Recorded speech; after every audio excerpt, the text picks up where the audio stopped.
WAPR requires employers to have plans for emergency response to hazardous substance releases.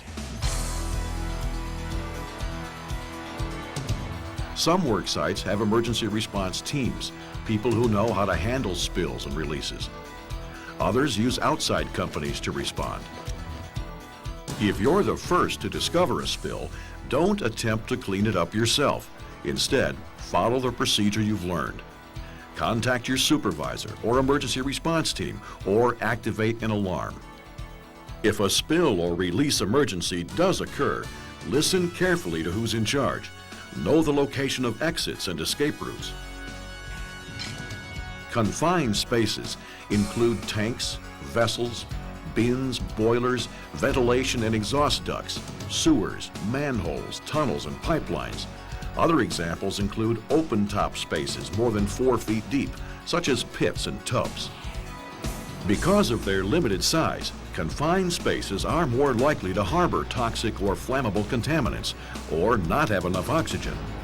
OSHA requires employers to have detailed procedures, including an entry permit system, before an employee can enter a permit-required confined space. Only specially trained, authorized entrants can enter them. An attendant is always required to stand by outside. If you work near confined spaces, obey signs that identify these dangerous areas. A person who is not trained in confined space entry should never enter any space with a confined space sign around it. A person who's not trained would not know the proper procedures, the proper test methods. In the confined space you'll find many different gases, carbon monoxide being one of them. Most of these gases are invisible. A lot of them you cannot smell, you cannot taste, and you won't know what hit you until after it's over. Your company has plans that state what people are supposed to do in case of fire, hazardous spills, natural disasters, and other emergencies. The plans tell you who to contact and what steps to take. Once an emergency action plan has been implemented, listen to the person in charge.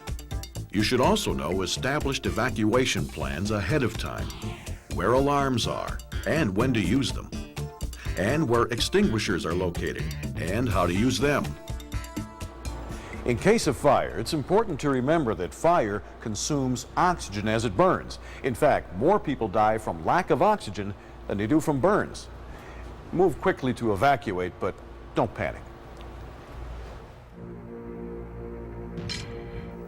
If you're caught in a smoke or fire-filled room or building, hold a wet cloth over your nose and mouth and stay close to floor level. This will minimize the amount of smoke you breathe in.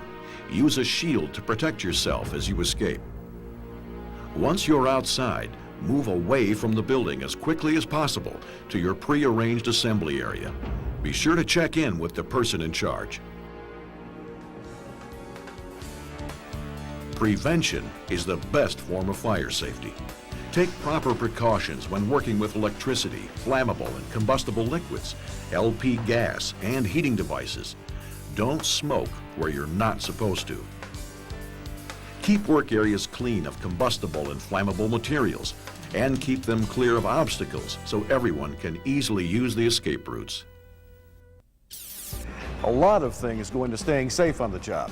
Now that you're part of the workforce, it's important that you do your work safely. And that means helping to keep your workplace safe, using the right equipment in the right ways, and knowing what to do in case of an emergency. Over the coming weeks and months, as you get to know more about your workplace and your responsibilities, never forget that safety is the most important part of every job. Because no matter where you work, at the end of the day, you want to be able to hang it up and head home safely. And so does everyone else who works with you.